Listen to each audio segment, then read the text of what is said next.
वेचून आयुष्य सारे जो आम्हाला घडवितो वन देतो साऱ्या जगाला मी गुरुला पूजितो. प्रथमतः आपण सर्व गुरुजनांना वंदन करतो. तुम्हाला ऐकिवात गोष्ट असेल नसेल तरी पण मी सांगतो बघा की विश्रांतीसाठी एखाद्या झाडाखाली बसावं, तो समोर विंचू दिसावा, त्याला मारण्यासाठी दगड उचलावा, दगडाखालून साप निघावा, त्यांना आपला पाठला करावा, पळताना ठेच लागून विहिरीत पडावं, विहिरीत भली मोठी मगर असावी, तिनं वेग घेण्यापूर्वीच फांदीचा वेध घ्यावा, वर येण्याचा प्रयत्न करावा आणि वरती हुडकेला वाघ असावा, त्याच्या भीतीनं फांदीचा हात सुटावा, फांदीवर असलेल्या त्या मधमाशाच्या पोळ्यातील मधमाशांनी मोठाच्या मोठा भडका करावा आणि अशा अवस्थेत त्या मधमाशाच्या त्या पोळ्यातून पडणारा मधाचा एक थेंब तोंडाने अलगद झेलण्याचा प्रयत्न करावा.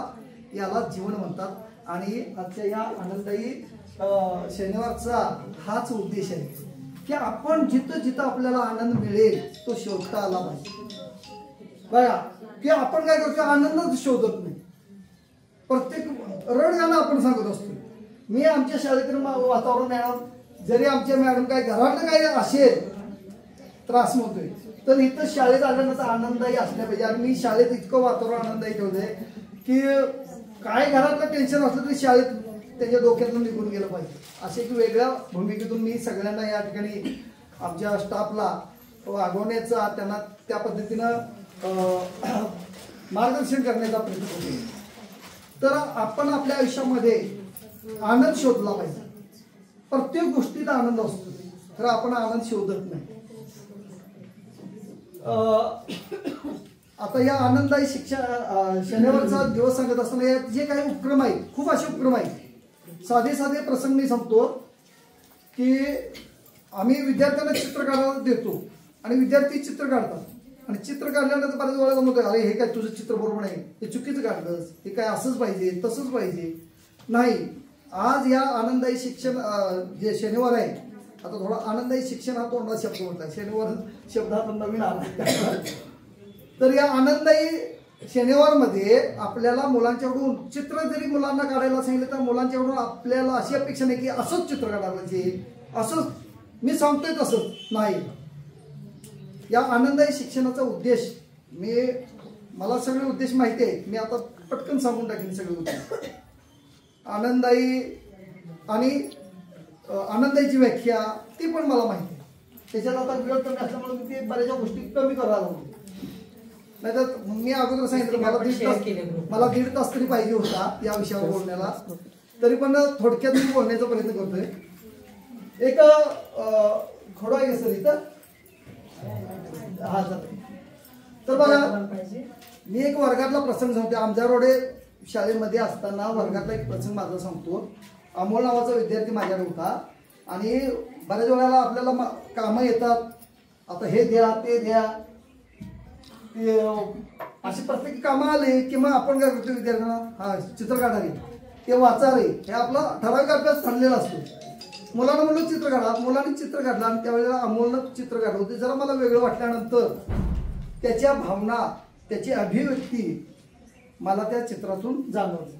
थोडंसं नाही, जरासं चित्र फक्त जरासं नाही, सगळं नको, जरासं थोडंसं झालं असूच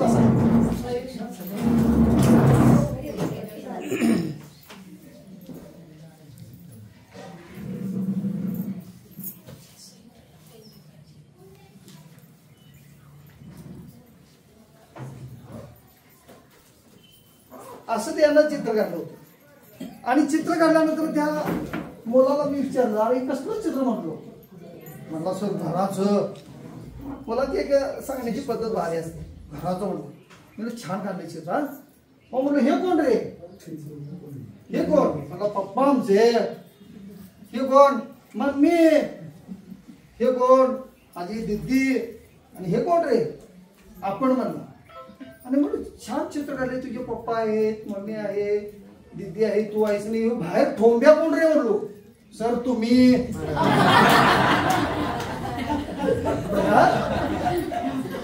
म्हणला सर तुम्ही.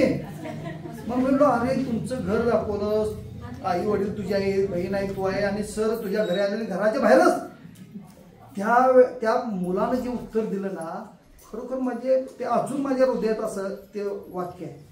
तो मुलगा म्हणला, सर आमची परिस्थिती गरिबीची आहे, त्यामुळे आमचं घर लहान आहे, त्याचा दरवाजा पण लहान आहे आणि तुम्हाला त्या दरवाजातून आत येता येणार नाही म्हणून मी तुम्हाला बाहेरच दाखवतो. म्हणजे ज्या वेळेला मी त्याच्या हृदयात शिरलो, त्याच्या मनात शिरलो, त्यावेळेला त्याच्याकडून मला समजलं की त्याच्या भावना, त्याची अभिव्यक्ती, त्याच्या चित्रात काय त्याचा भाव आहे तो मला समजला. म्हणजे असं मुलांना आपण जाणलं पाहिजे, हा आनंददायी शनिवारचा खरा उद्देश आहे. दुसरं एक चित्र, असंच चित्राचं एक उदाहरण सांगतो. आमच्या चिरंजीवचं सांगतो, 2 नंबरचा चिरंजीव. आज तो आर्किटेक्ट आहे. तो जर असं एखादं शिंदे सर तुमचं चित्र काढलं की नाही, 2-3 तास उभे कलरनं रंगून काढतोय. आता परवा त्यानं सहज एका हॉटेलमध्ये त्यांच्या आजोबांचं चित्र पाहिजे होतं, फक्त 2 दिवसात काढलं होतं, 80,000 घेतलं बघा. तर आर्किटेक्ट आहे. लहानपणचा त्याचा एक प्रसंग सांगतो. त्यानं चित्र काढलं होतं.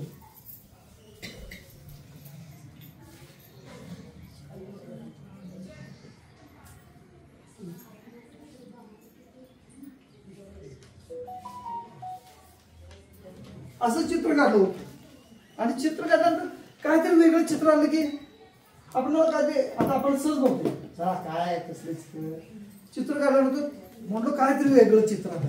मग त्याला मी प्रश्न विचारला, काय कसलं रे चित्र? पोपटाच. म्हणलं छान चित्र काढले. म्हणलं हे काय रे? चोच, हे काय डोकं, डोळा, हे काय पोट, शेपूट, पाय. आणि म्हणलं हे रे काय? हे पेरू आहे, पेरू. म्हणजे पोपटान पेरू खाल्लाय, अजून पोटात जायचं आहे. म्हणजे मुलाची काय भाव विश्वास ते काय सांगता येत नाही. मोरे सर बरोबर की नाही? खरं ते आपण जाणून घ्यायला होते. आपण वर्ण जर असं बघितलं ना, नाही काय समजत. मुलं का एक बघा याच्यावर म्हणजे आनंददायी शिक्षणाचा हाच उद्देश आहे की चित्रकला आपण असंच चित्र काढायचं. तू इथं असाच कलर दे, सूर्य पिवळा दे असं. एका मुलाने सायंकाळचं चित्र काढलं आणि आकाश सगळं काळच दाखवलं. अहो आपण भावनाच काय खाड दिसू, आपलं कसं खाड दिशी देतो काय मूर्ख आहे असं कुठं चित्र असतं. मग ते झालं पुढं ते आयुष्यात चित्रच काढत नाही. त्यांची भावना संध्याकाळचं ते दाखवतोय. हो रात्रभर झाले तेव्हा तर कुठला तरी प्रसंग एखादा दाखवतोय आणि काळा सगळा अंधारात काढून ते समजून आपण ते घ्यायला लागते ना. काही वेळेला मुलं अशी काढतात, चित्र काढतात मांजरीचं आणि त्याच्या पोटात अशी ती उंदरं दाखवतात.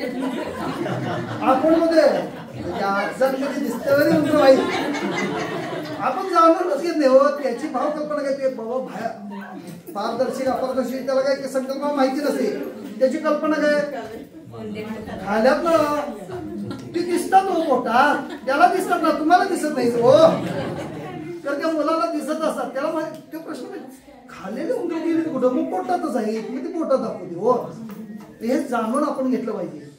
मग बघा म्हणून म्हणतोय मुलांचं मन कसं असतं, नुकतंच उमललेल्या फुलागत असतं, सकाळी सांडलेल्या दवागत असतं, धोधो कोसळणाऱ्या पावसागत असतं, आभाळातल्या सप्तरंगी कवानीगत असतं, खडकात खडकळणाऱ्या झाड्यागत असतं, काजळ भरले मेघाकडे पाहून थुई थुई नाचणाऱ्या मोरागत असतं आणि खरं म्हणजे कुंभारानं मळलेल्या मातीगत असतं. आता कुंभारानं मळलेल्या मातीगत असतं म्हणजे की तुम्हाला सगळं माहिती आहे बरोबर. हे काय मी विश्लेषण सांगत नाही. तर असंही म्हणून या वयातच योग्य आणि भरीव असं मार्गदर्शन या मुलांना करणं ही आपली जबाबदारी आहे.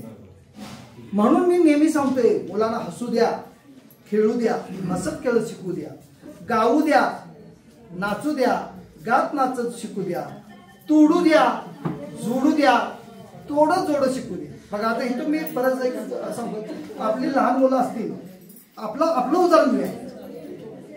ज्यावेळेला तुमची लहान मुलं होती आणि तुम्ही एक 4-5 हजारचं खेळणं आणले आणि पहिल्या दिवशी त्या मुलग्याने खेळणं काय केलं, मोडलं म्हणजे त्याचा खुळखुळाच केलाय.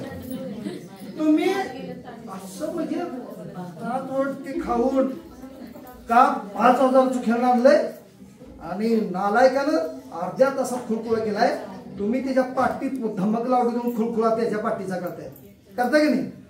आपण ते जाणून घेते बाबा ह्या मुलावर खेळणं का मोडलं असेल, त्याच्या पाठीमागे कारण नेम असेल, त्याला बघायचं असते चालतंय कसं, पळतंय कसं, शोध घ्यायचा असतो. आणि तो भविष्यात जो संशोधक होणार असतो ना, लहानपणी त्याचा संशोधक तुम्ही करून ठेवताय. कशाला होती, पुढल्या वेळेला तुम्ही नवीन गाडी आणली, हे घे की रे बा जातो इकडं, मागच्या वेळेला मागल्याला अजून हाड दुखते, घेत नाही खेळणं. म्हणजे आपण त्याची कारण मीमांसा जाणून घेतली. आनंदाई शनिवारची हेच आपला हेतू आहे, हाच उद्देश आहे. आनंदाई आता भागवत मॅडम आहे, जाधव मॅडम आहे, उद्देश माहिती आहे की संभाषण कौशल्य वाढवायचं, मानसिक स्वास्थ्य त्याचे आहे ते ताणतणावातून मुक्त करायचं. आज लहान वयात सुद्धा तुम्हाला सांगतो, एक परवाचीच घडलेली घटना, एक 20-25 दिवसापूर्वीची.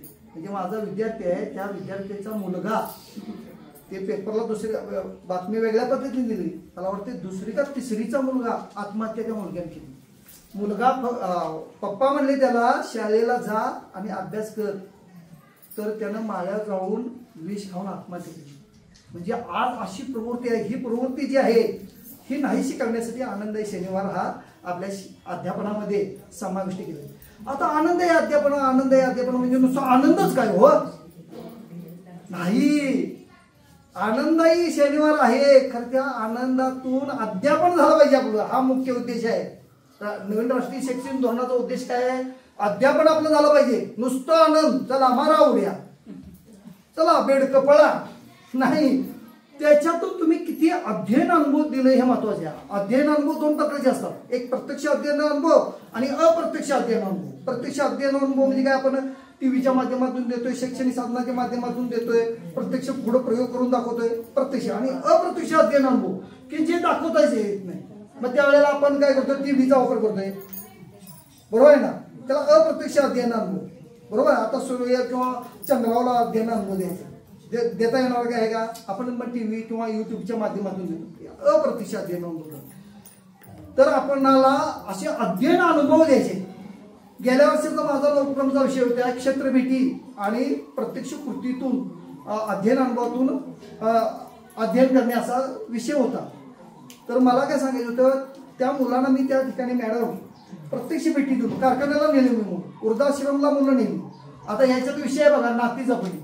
नाती जपण्यासाठी काय करायचे, आपल्याला आई वडिलाची नाती, काका काकी नाती, आज नाती दुर्मिळ होत चालले, बरोबर आहे ना. मग ही आणि वृद्धाश्रमाची संख्या कशामुळे वाढायला, आपली नाती संपुष्टात यायला लागल्या. हे पुन्हा आपल्याला या आनंदाई शिक्षणातून आनंदाई शनिवारातून हे नाती जपायचे. मग त्याच्यासाठी वेगवेगळे उपक्रम, वडकशिवाले असेल, कुडू असेल, प्रत्येक ठिकाणी मी ज्या ज्या ठिकाणी असेल ते माझे अजून सुद्धा विद्यार्थी आई वडिलांच्या पाया पडतात. माझा नेमच असतोय की सकाळी शाळेला येताना आई वडिलांच्या पाया पडून यायचं. मी आल्यावर पहिल्यांदा 3 मिनिटं आढावा घेतो. तर आज ते पालक म्हणतात, सर आमच्या मुलांना सवय लागली, आज आमचा मुलगा बाहेर कुठेही जाताना पाया पडल्याशिवाय बाहेर जात नाही. हे छोटे छोटे प्रसंग असतात संस्कार घडवण्याचे. त्याला 1-2 ओळी आहेत बघा, खडकाळ मातीलाही ओल आणा, जमीन वाज असत नाही, बालपणीच मुले रुजवा, संस्कृती आयात होत नाही. जर आपल्याला मुले रुजवायची असतील तर बालपणीच रोजायला लागतात. आणि संस्कृती कुठून विकत मिळत नाही, आपल्या अनुभवातून ते संस्कृती रुजवायची. पालक मिटिंगला सुद्धा मी मॅडम परवा सांगितलं की पालक मिटिंगला मी विषय उपस्थित केला की मुलांना म्हणलो, ह्या शाळेत येणाऱ्या मुलांना शिव्या सरांनी शिकवल्यात का पालकांनी शिकवल्यात. तर नाही म्हणले, सर तुम्ही कसं शिकवताय. मग म्हणलो, कोण शिकवतंय शिव्या, आई वडील म्हणजे घर नसेल तर परिसर नसेल तर समाज. का सरांनी कुठल्या शिकवल्या शिव्या, खरं नावं काय तुम्ही ठेवताय, तुला सरांनी हे शिकवलं. शिव्या तुझे कोण, मुलगा, कुठलाही मुलगा चूक केली की बोट कुणाकडे केलं जाते, शिक्षकांच्या, तुला सरांनी हेच काय शिकवलं. मी हा पालक मिटिंगला विषय सुद्धा म्हणजे असं मांडलाय, म्हणजे त्यांच्याकडूनच विषय वाजवून घेतला. तर आज नाती जपली पाहिजे, हा फार महत्वाचा विषय आहे.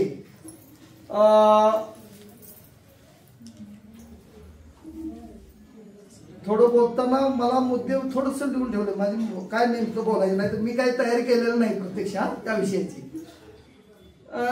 बरेचसे बघा, अध्ययन अनुभव विद्यार्थ्यांना कसे देतात. की मूक अभिनय ना इतका, आज आपण टीव्हीला बघतो त्या गाण्यांचे असतात, मूक अभिनय स्पर्धा असतात. मूक अभिनय इतकं शस्त्र जबरदस्त आहे, भावना ओळखतात. आणि बऱ्याच वेळा मी मूक अभिनय करतोय आणि विद्यार्थ्यांना त्याच्यावर लिहायला सांगतो काय मी केलं मूक अभिनय, तो बघायचा. म्हणजे त्यांची एक बघण्याची वृत्ती, निरीक्षण वृत्ती वाढते, स्मरणशक्ती, लिखाण, सगळ्या गोष्टी अशा म्हणजे छोटे छोटे प्रसंग असतात. आपण मूक अभिनय असे घेतले आणि मुलांना असं त्यांच्या बुद्धीला वाव द्यायचा. बघा एक मूक अभिनय घेतोय, जास्त घेत नाही, एकच घेतो, भरपूर घेता येतं. बरं आहे की एक मूक अभिनय घेतोय. बघा तुम्ही सुद्धा नंतर त्या मूक अभिनयावर कोणतरी प्रेझेंटेशन करा, नाही पाहिजे बरं आहे नाही.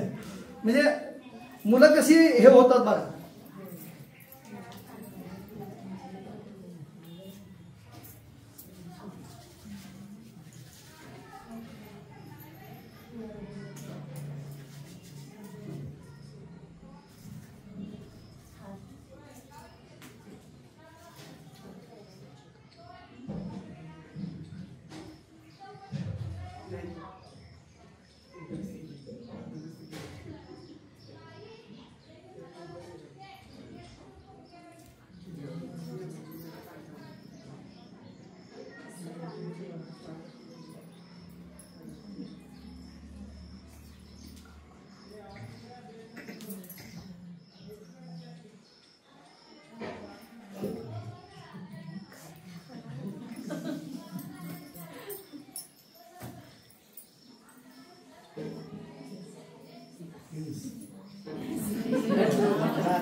बघा ह्याच्यावर आता प्रेझेंटेशन नको, म्हणजे तुम्हाला समजलं मुलांना अशा भरपूर आपण संधी देत. आनंददायी आहे, बरोबर आहे ना. आनंददायी शनिवारला उपक्रम आहे, वेगवेगळे आपण विषय घेऊ शकतो. काही गाणे आहेत ना, गाणी ती मूक अभिनयातनं घ्यायची, बडबड गीतं मूक अभिनय घ्यायचं आणि त्या मुलांना त्यातनं कृती. ते पूर्वी गाणं होतं पर्यटाचं, पुन्हा ते अशी ते धोब्याचं, कुंभाराचं, ते आपण कृती केलं की मुलं ओळखतात. हे असे आनंददायी खूप उपक्रम आहेत. बडबड गीत आहेत आणि अशी बडबड घ्या, नुसतं बडबड नको, त्याच्यातून काहीतरी ज्ञान मिळालं पाहिजे, अनुभव मिळाला पाहिजे, अध्ययन अनुभव मिळाले पाहिजे, अध्ययन झालं पाहिजे, आनंददायी पद्धतीने झालं पाहिजे. मुलांना कधी शाळेला येताना असं कंटाळा वाटला नाही, टाण टाण चढवासारखं पळत जाते बरं आहे ना शाळेला शिंदेचं. तर बघा बसूनच आपण घेऊया गाणं, म्हणजे का मला एक दोन घेतो, भरपूर गाणे आहेत. आपण बघा संख्या ज्ञान आपल्याला देता येते आणि मुलांना आनंद पण होते. बघा जागेवरच आपण ऍक्शन फक्त जागेवर करूया, आता काय उभं राहायला नको, जागेवरच आपण हातवारी करूया. हा चल ग पुतना तुझ्या संग मी हातवारी केलं चालतं, काय अडचण नाही, मी करतो म्हणलं तुम्हाला काय अडचण नाही. चल ग पुतण्या तुझ्या संग मी गोकुल सोलून येतो ले बा, थोडस बोबड्या आवाजात गाणं मला ना ते मनाला भारी आवडते. म्हणजे गोकुल सोलून येतो ले बा असं जरा बोबडं बोलायचं, म्हणजे मुलांना पण आवडते असली गाणी.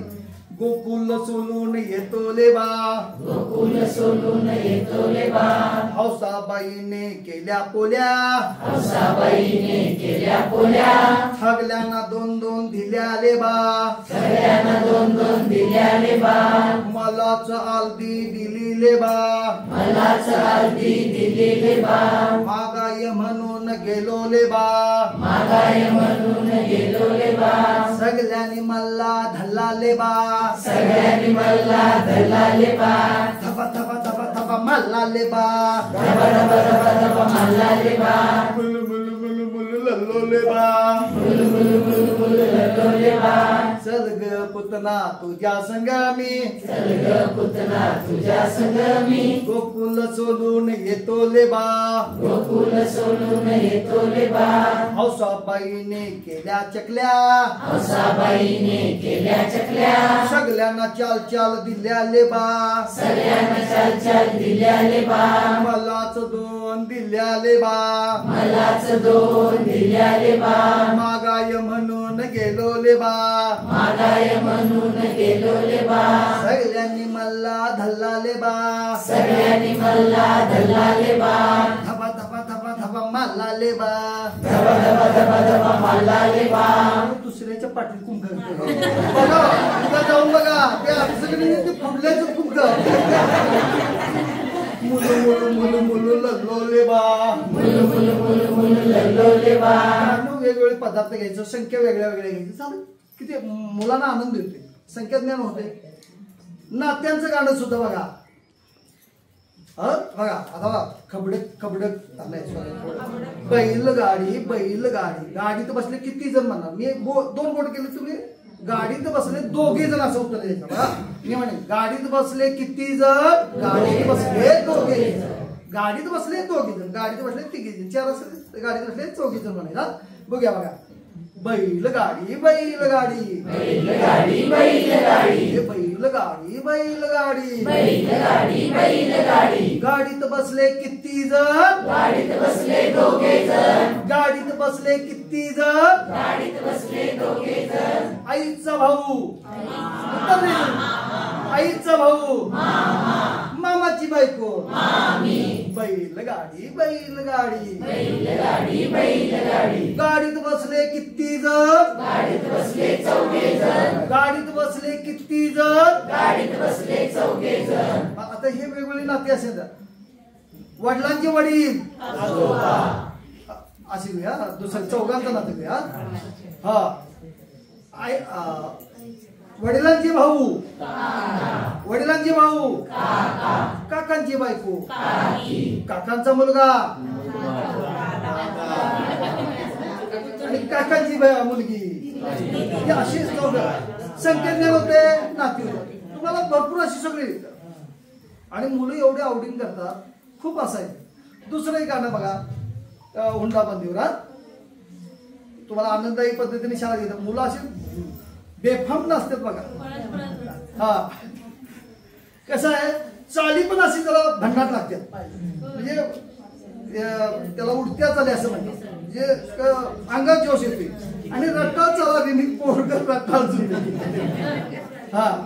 बघा. हंडा दिला एवढा हुंडा दिला, तुम्ही जर ऍक्शन वगैरे घेऊ शकता असं, फक्त आता हात वारी करा. हंडा दिला एवढा हुंडा दिला, हंडा दिला एवढा हुंडा दिला, हंडा दिला एवढा हुंडा दिला, हंडा दिला एवढा हुंडा दिला, काय काय देऊ या जावयाला, काय बघा येऊ द्या, उद्या जाऊन गंमत बघा, तुमची असं बेफाम म्हणजे अशी पोरं हात करते बघायचं. काय काय देऊ या जावयाला, काय काय देऊ या जावयाला, काय काय देऊ या जावयाला, काय काय देऊ या जावयाला, कॉट दिला याला पलंग दिला, कॉट दिला याला पलंग दिला, कॉट दिला याला पलंग दिला, कॉट दिला याला पलंग दिला, आणि पोत मागतय झोपायाला, पोत मागतय झोपायाला, पोत मागतय झोपायाला, पोत मागतय झोपायाला, अहो हंडा दिला एवढा हुंडा दिला, हंडा दिला एवढा हुंडा दिला, आणि काय काय देऊ या जावयाला, काय काय देऊ या जावयाला, काय काय देऊ या जावयाला, काय काय देऊ या जावयाला, अहो स्कूटर दिली याला स्प्लेंडर दिली, स्कूटर दिली याला स्प्लेंडर दिली, अहो स्कूटर दिली याला स्प्लेंडर दिली, स्कूटर दिली याला स्प्लेंडर दिली, आणि गाडा मागतय बसायला, गाडव मागतय बसायला, मागतय बसायला, गाडव मागतय बसायला, अहो हंडा दिला एवढा हुंडा दिला, हंडा दिला एवढा हुंडा दिला, आणि काय काय देऊ या जावयाला, काय काय देऊ या जावयाला, काय काय काय देऊया जावायाला, काय काय देऊया जावायाला. घड्याळ दिलं याला लॉकेट दिलं, घड्याळ दिलं याला लॉकेट दिलं, घड्याळ दिलं याला लॉकेट दिलं, घड्याळ दिलं याला लॉकेट दिलं. आणि बाली मागतय घालायला, बाली मागते घालायला, आणि बाली मागतय घालायला. बाली मागते घालायला. हंडा दिला एवढा हुंडा दिला, हंडा दिला एवढा हुंडा दिला. आणि काय काय देऊया जावायाला, काय काय देऊया जावायाला, काय काय देऊया जावायाला. काय काय देऊया जावायाला. अहो शर्ट दिला याला पॅन्ट दिली, शर्ट दिला याला पॅन्ट दिली, अहो शर्ट दिला याला पॅन्ट दिली, शर्ट दिला याला पॅन्ट दिली. आणि बरमुडा मागते घालायला, आणि बरमुडा मागते घालायला. बरमुडा मागते घालायला. असं गाणे अशी गाणी मला जर मुलांना आनंद आहे, शेंगावर होईल का नाही? खूप म्हणजे खूप असा आनंद आहे शेंगावरसाठी घेता येईल. दुसरा उपक्रम असा घेता येईल मूकाभिनय झाला की आपल्या एक पात्री प्रयोग आहे, नाट्यछंद आहे. एक पात्री प्रयोग, आता एक पात्री प्रयोग म्हणजे काय आणि नाट्यछटा याच्यात फरक आहे. नाट्यछटेमध्ये कसं ती व्यक्ती बोलत असते, खरं दुसरी व्यक्ती बोलते असते, जाणवत असते, बरोबर. नाट्यछटा आणि एक पात्री प्रयोगामध्ये एकानच दोन असतील भूमिका, तीन भूमिका असतील, चार भूमिका असतील, ते एकानच काय करायच्या त्या भूमिका वटवायच्या. मी खूप दिवस म्हटलं नाही, माझ्या त्या पुस्तकातली छोटीशी मी सांगतोय एक पात्री प्रयोग. बघा, अरे विठोबा, अरे नड समजायलाच असते म्हणून काय चोरी करायची, अरे घेतली असं नोट तर होय म्हण, तुला फासावर देणार नाही. मालक माझ्या हातून असलं बाप होणार, उपाशी म्हणत पण चोरी नाही करणार, मालक चोरी नाही करणार. मग काय माझ्या खिशात घाली बर 100ची नोट. मालक माझ्या पोराच्या डोक्यावर हात ठेवून जगतो, उपाशी मरल पण चोरी नाही करणार, मालक चोरी नाही करणार. हे बघ विठोबा, खरं बोला बोल, का तुला पोलिसांच्या दाबी देऊ? मालक असं करू नका, मालक पाठीवर मला खरं पोटावर मारू नका, मालक पोटावर मारू नका. हे बघ विठोबा, खऱ्या बोला बोल. मालक तुमचं पैसं बाण नाही चोरलं, म्या चोरलं. तू का चोरलं? मला तेव्हा दप्तर घ्यायचं होतं, शाळेत तुला हेच शिकवतात वर. अरे धर्म्या असं काय केलं? अरे सांग, कुठं पैसे ठेवलं? अरे सांग, असं काय केलंच रे? मला ठेवलं. चल, कुठं पैसे ठेवलं ते दाखव. चल बाबा, तुम्ही इथंच थांबा, मी पैसे घेऊन येतो. धर्म्या अजून लेखाचा कुठं आला नाही, लेखानं गुंगारा दिला वाटते. आता मालकानं जाऊन काय सांगायचं? आता जावावं आणि मालकाची माफीच मागावी. मालक माफ करा, माफ करा. खाल्ल्या घरचे वाचे मोजलेत माझ्या पोरानं. माफ कर मालक, मी तुमचं पैन भेट, पण मला माफ करा. अरे नाही उठतो पण, अरे उठ. अरे माझाच गाडोपणा झाला. अरे काल चुकून मी नोट सदऱ्याच्या खिशात ठेवली होती आणि कोट्याच्या खिशात हुडकत होतो. अरे तू आणि तुझा पोरगा देव माणूस आहे रे, देव माणूस आहे.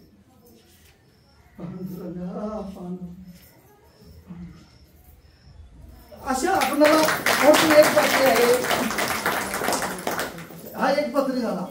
नाट्यछटा आहे, नाट्यछटा घेता येतात बघा, भरपूर नाट्यछटा. मी आता तासभर सांगत बसेल, तर 1-2 घेईन मॅडम. मला 1.5 तास पाहिजे होता,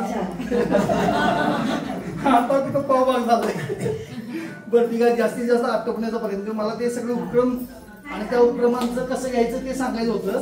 तिथं जोडून ठेवला होता. बाकीचे हे उपक्रम जनरली घेतो मी. भागवत मॅडम जनरल घेतो आता ते उपक्रमची जे हे आहे ना म्हणजे प्रत्येक उपक्रमाचा खेळ कशी घ्यायची ते माझ्याकडे होतं म्हणजे ते सांगणार होतं तरी पण बघा मला सुचलेलाच प्रसंग आहे म्हणजे आमची ही मुलं असताना वर्गाकडून खूप शिकायला मिळते मुलांच्याकडे आणि मुलातूनच मला हा एक पात्री आपला नाट्यछटा सुचले 2 मुलं असतात मोरीचं एक जरा असं असतं आणि एक बारीक असते मोठं असते ते काय करते ताकदीचा वापर ते बारकं बी कमी हेच नसते त्याच्याकडे एक शस्त्र असं असते ते म्हणजे शिव्या ते बारकं कधी शिव्या द्यायला लागलं की ते मोठं सुद्धा झडझडते शिव्या देते आणि मोठं असते नाही शिव्याच्या पुढे चालत नाही मग त्या 2 प्रसंग असं ते हेल्लं मला मुलांना असं ग्राउंडवर बघताना ते बघितलं आणि त्याच्यातून मलाही नाट्यछटा सुचलेला बघा हे बघ तुला मी अजून सांगतो शिवी देऊ नको मध्ये बघा शिवी देऊ नको शिवी द्यायचं नाही अजून तुला सांगतोय शिवी द्यायची अरे शिवी द्यायला लागलं बघ शिवी द्यायला अजून सांगतोय आता शिवी देऊ हे बघ अरे शिवी कोण पण देईल शिवी कोण तू फक्त माझ्या शर्टाला हात लावून बघ आणि मी आहे आणि तू आहे शर्ट हात लाव अरे लावून बघ रे शर्ट हात लावा शर्ट अजून सांगतो शर्ट हात लाव अरे शर्ट फाटला की अरे फाटला अरे शर्टला कोण फक्त तू माझ्या कॉलरला हात लाव मी आहे आणि तू आहे अरे लावून बघ रे लावून बघ कॉलरला हात लावला कॉलरला हात लावला कॉलर फाटल्या तुटली अरे बटन तुटली अरे कॉलरला पण हात नाही नुसतं तू माझ्या अंगाला असं टच करून मग मी आहे आणि तू आहे अरे नुसतं कोण पण नुसतं तू स्पर्श करून बघ नुसतं असा टच कर मग मी आहे आणि तो अंगाला हात लावला अंगाला हात लावला अरे अंगाला कण पण अरे तू मला नुसतं मारून बघ आणि मी आहे आणि तू आहे मारणं अरे मारून बघ रे मारायला लागू अरे लागतं की मारू नको की अरे कोण पण मारे तू फक्त मला ठार मारून बघ मग मी आहे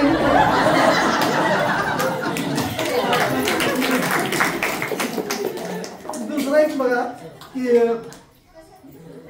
म्हणजे हे तुम्हाला गॅदरिंगला वगैरे बसवायला काही अडचण नाही मी आमच्या मुलींना नऊवारी साडी नेसून गॅदरिंगला हा पार्ट मी घेत होतो असं म्हणजे पूर्ण असं म्हणजे खूप असं लोकांना आवडतंय बक्षीस पण चांगलं मिळतात तुम्ही पण तुमच्या शाळेत लावायला काय हरकत नाही एक बात बघा नऊवारी साडी नेसून जरा एक गावरान अशी बाई दाखवली चालत बघा आमचं धनी मला एकदा म्हणाल कारभारने आपण मुंबईला जाऊया मुंबईला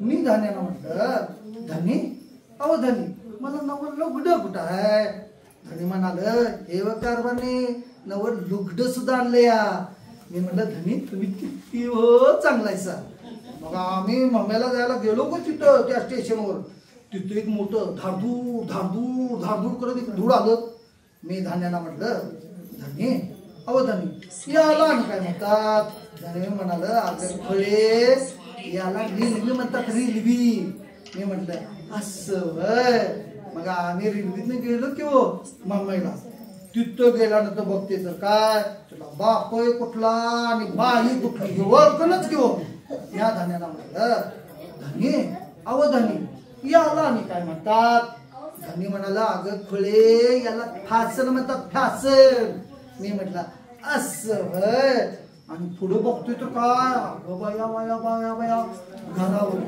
घरावर घर मी या धन्याला म्हटलं धनी अहो धनी हे कसं बांधला असतील धनी म्हणाला अगं खुळे अगोदर समजाने आडवळ बांधला असेल आणि मग समजाने उभं करून उभं केलं असं धरून मी म्हटलं असं आम्ही तिथे गेलो की धनी मला म्हणलं कारभारने आपण शेंगुबा बघायचा गेलो की आम्ही तिथं एक माणूस सारखं तिकट 10, 50, 100 म्हणतो मी म्हणलं हे कशाला मी तिकट मागतंय मी ते भाकरीवरून नेलेलं तिकट घेतलं आणि फेकलं की तिच्या डोळ्यात लागलं की ते बोंबलायला आणि म्हणाल कारभारने हे काय केलं चल इथलं आम्ही तिथनं पुढे गेलो मग मी धन्यवाद मला छान भूक लागल्या म्हणलं चल की हाटीला आम्ही हाटीला गेलो अहो तिथं वेटरनं काय बाय ते आणून दिलं की हो त्याच्यात ते खायला बघतो तू चमचा आणि काटा. मी धान्याला म्हटलं धनी अहो धनी हे आणि कसं खायचं हो. धनी म्हणाला अगं खोळे एका हातात धरायचा काटा एका हातात धरायचा चमचा आणि हे असं खायचं. मग मी आपण काय केलं एका हातात धरला काटा एका हातात धरला चमचा खायला गेले फार दिवशी धन्याच्या तोंडावर उडालं. धनी जाम जिरलं. ते म्हणाल कारभाराने हे काय केलं थांब तुला बघतोच. मी म्हणलं तुम्ही मला काय बघताय मीच तुम्हाला बघते. मी पदर खावला म्या पुढे धनी मागे म्या पुढे धनी मागे असं घेता येईल. भरपूर आहे बघा.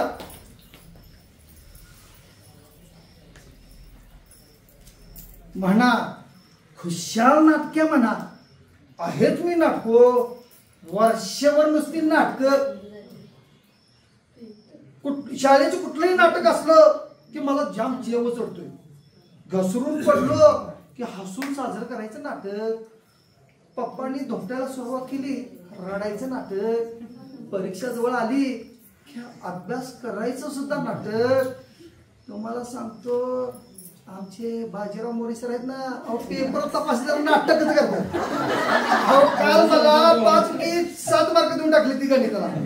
ज्याने तो या सर्वांना नाटक करायला आवडतं. मी तर महानाटकी खऱ्या नाटकात पण काम करतो. नाटक म्हटलं की मला जाम चेव चढतोय. शाळेच्या प्रत्येक नाटकात माझा प्रवेश असतो. गॅदरिंगला पेशवाई नाटक बसवलं होतं पण आयत्या वेळी पिंकी आलीच नाही. मग मीच आनंदीबाई झालो. सगळाच आनंदी आनंद. पदर बांधून स्टेजवर गेलो आणि म्हणालो गार्द्याला बघताय काय पकडा आणि ठार करत या राघवाला. हुकूम ऐकून गार्दीच गारद झाले. अहो इतिहासच बदलला. तुम्हाला सांगतो गच्चीवरल्या नाटकात मला मावळा केलं होतं. मावळा शिंदे सर सारखी मिशी कळायची सारखी मिशी कधी उजवी कधी डावी चिपटवलेली अगदी मिशी हातात जाते. घाबरून नाही मारला डायलॉग लढाई घाबरून ना अशी मिशी उतरून ठेवली. मग काय विचारता पुढच्या नाटकात हिरोचा रोग महावीर अभिमन्यू. मी स्टेजवर कोणाला ऐकतेच ना मला जामच्या विचारला गौरव वैतागले 5 मिनिटात चक्र खाल्ला स्पर्धा पडला अभिमन्यू पडला नाही. मला स्टेज म्हणजे कबड्डीचं मैदानाचं वाटतं. यंदा दिवाळी तर धमाला झाली. आमच्या पाणीत बालरामाने बसवणारे म्हणतात कशी तुला वांढराची भूमिका चांगली वांढराची. अच्छा माझा अपमान म्हटलं काही हरकत नाही. वांढर तर वांढर करावे थोडे माकड चेष्टा. मला सांगतो आमचे महादेव शिंदे सर त्यांना राम केलो वशिला हो वशिला. तुम्हाला म्हणतो आमचे महादेव शिंदे सर खूप दिसत होते. मी म्हणलो महादेव शिंदे सरांना प्रभू एक एक दगड टाकण्यापेक्षा लंकेपर्यंत फ्लायओव्हर ब्रिज बांधला तर. आमचे शिंदे जर हडपडले पुढले डायलॉग विसरले खूप हसायला लागली. म्हणून म्हणतो नाटकात असं हसवायचं नको असेल तर मला माझ्या मनासारखा रोल चला बाबा आज पण नाटकाचा प्रयोग आहे. आजी म्हणजे काय बाबी हे शुभ्यातलं सोंग म्हणा काही म्हणा. एक वेळ काम करताना आजोबाचं काम करताना माझं धोतर सुटेल पण नाटक सुटणार नाही सांगून देतो. ठीक आहे भरपूर असं आपल्याला घेता येईल. नाट्यछटा एकत्र झाली आणि 2 उपक्रम घेतो मॅडम. आणि तसं मला 1.5 तास पाहिजे होता. आले तो हा ठीक आहे मॅडम. आणि 2 उपक्रम घेतो. भरपूर उपक्रम आहे तर ते आता वेळेअभावी जरा घेऊया कधी मोठ्या संघटना घेऊया. हा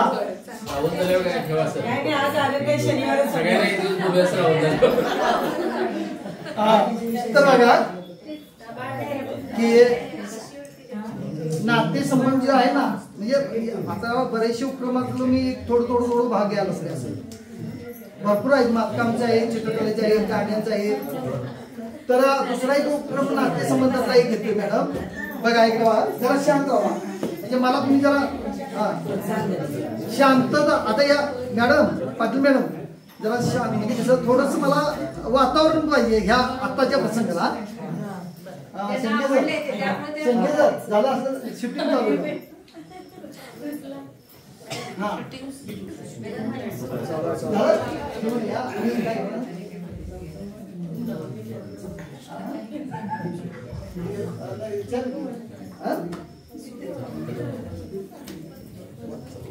बघा आता सगळ्यांनी जरा मला साथ द्यायची की आनंद आहे म्हणजे दुःखात सुद्धा आनंद असतो असं काय नाही. आनंदातच आनंद असतोय असं नाही. दुःखाच्या प्रसंगात सुद्धा आनंद असतो. दुःखात सुद्धा आनंद शोधायचा असतो. बघूया आपण की नातेसंबंधातलं आहे. आपण आपल्या आईवर खूप बोलतो. फमू शिंदेची कविता आहे, सगळं पाचकोळांची आहे, यशवंतांची कविता आहे. सगळ्यांना कवितेच्या माहिती आहे. तिचं आता सांगणं काय उचित नाही म्हणजे वेळ नको आहे. आणि खूप सगळ्यांनी आईवर बोललं जाते परंतु बापाविषयी जास्त बोललं जात नाही. म्हणून मी या ठिकाणी थोडंसं एक वेगळा विषय इथं हातावतोय. पहा, आई घराचं मांगल्य असते. आई घराचं मांगल्य असते पण बाप घराचं अस्तित्व असतो.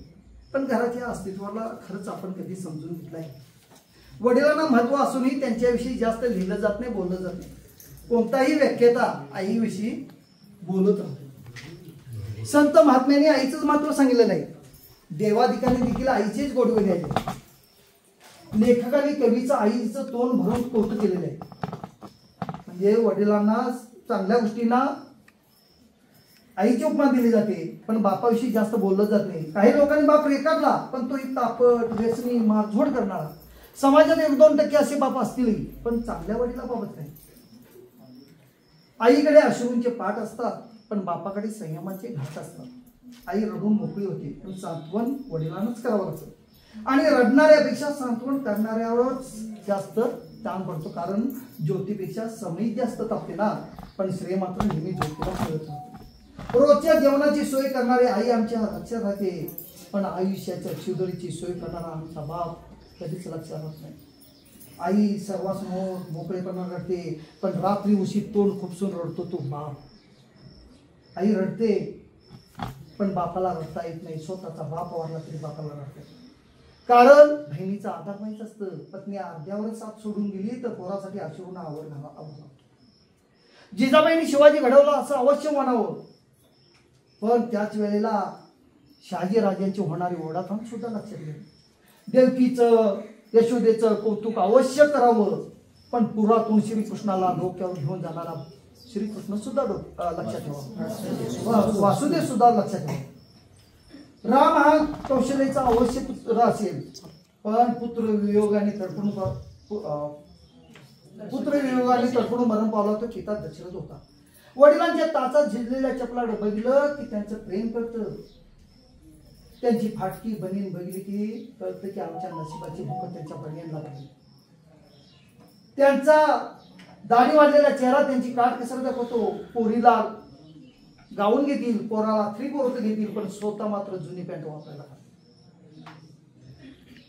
मुलगा सलून मध्ये, मुलगी पार्लर मध्ये पैसा खर्च करते पण त्याच घरातला बाप दाढीचा साबण संपला म्हणून आंघोळीच्या साबणाने दाढी खरडत असतो आणि एकदा नुसती पाणी लावून दाढी करतो.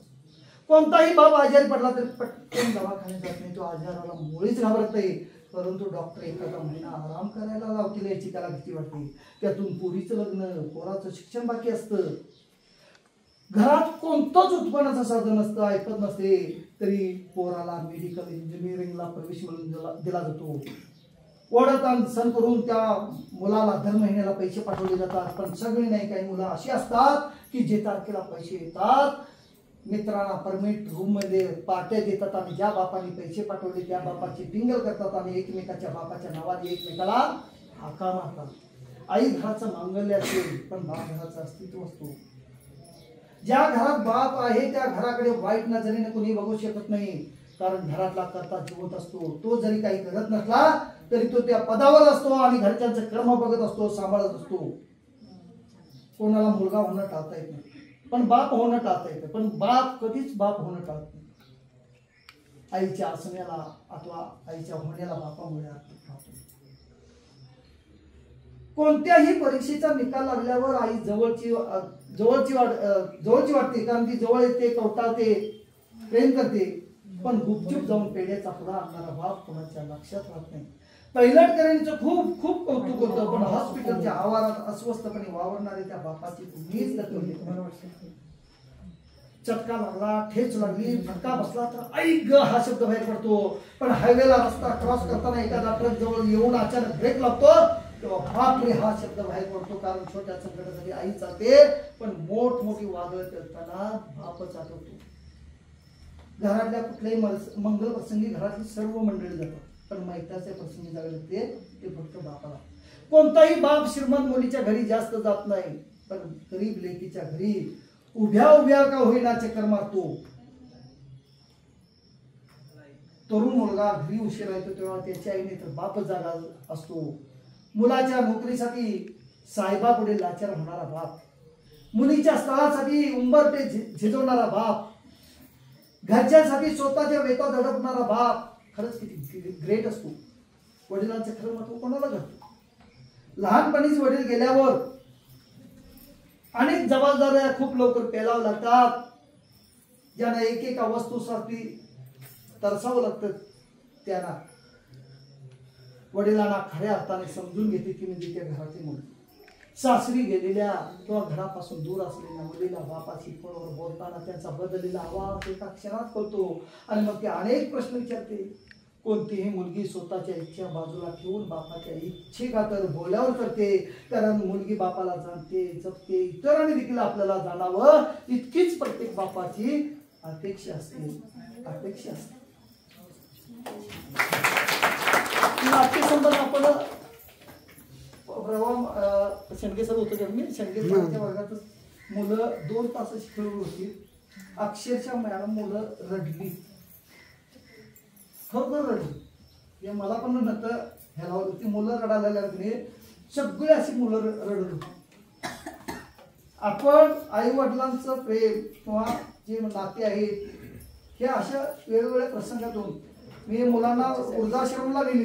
प्रत्येक वर्षी वृद्धाश्रमाला मुलं नेत होती, तिथली मुलाखती घेत होतो. मुलं अक्षरशः तिथं रडली. हे आपल्या मुलांना समजायला पाहिजे. म्हणजे नाती जपण्याचे अनेक उपक्रम आहेत. आता तुम्ही म्हणणार सर बापावरच बोललाय, आईवर जरा बोला की. तर ठीक आहे, माझी कविता सादर करतो. बघा, जीवनात आई दोनदा होता येते. बघा, जीवनात आई दोनदा होता येते. ए आई आणि अहो आई. जीवनात आई दोनदा होता येते. ए आई आणि अहो आई. अहो आईने मारले हात तर मनाला वाटतो धाक. ए आईच्या शब्दात असते मायेची हाक. सुट्टीच्या दिवशी उशिरा होता, डोळ्यासमोर येते अहो आईची नजर. ए आई म्हणाली असती गरम चहा तयार आहे. सुट्टीच्या दिवशी उशिरा होता, डोळ्यासमोर येते अहो आईची नजर. ए आई म्हणाली असती आज सुट्टीत जरा आराम कर. नोकरीवर आल्या अहो आई म्हणते चहा ठेव आपल्याला. ए आई म्हणाली असती गरम चहा तयार आहे मग लाग कामाला. ए आई म्हणजे माझी आई. ए आई म्हणजे माझी आई आणि अहो आई म्हणजे त्यांची आई.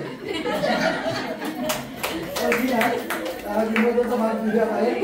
या आईने अहो आईमध्ये सुद्धा या आईचं जे प्रेम आहे ते अहो आईमध्ये आलं पाहिजे. हा या कवितेतला भावार्थ आहे. खूप या ठिकाणी मला वाटते मला टायमिंग दिलं तर आपण काय करूया. अनेक उपक्रम आहेत, मला येतावार उपक्रम घ्यायचे होते. तर ठीक आहे, कधी आणि मॅडम त्यावेळेला बघूया घेऊया. तर या ठिकाणी मला बोलण्याची संधी दिली. बघा, आनंद शिक्षणाची घेऊन हाती पंथी त्या कोवळ्या मनाच्या पेटवून ज्ञान ज्योती. घेऊन दीप हाती अंधार दूर सारू या अज्ञ बालकांचे अज्ञान दूर सारू. झटकून काजळीला सारू पुढेच पाती या कोवळ्या मनाच्या पेटवू ज्ञान ज्योती. या लाजऱ्या काळ्यांना फुलवीत सर्व नेऊ. आनंद शिक्षण थोडं बरेच दिवस म्हटलं नाही, इकडे तिकडे ओळी होतो. ठीक आहे, आपण सगळे आपणच आहोत. या लाजऱ्या काळ्यांना फुलवीत सर्व नेऊ. सर्वांग विकासाचे नवनीत धडे देऊ.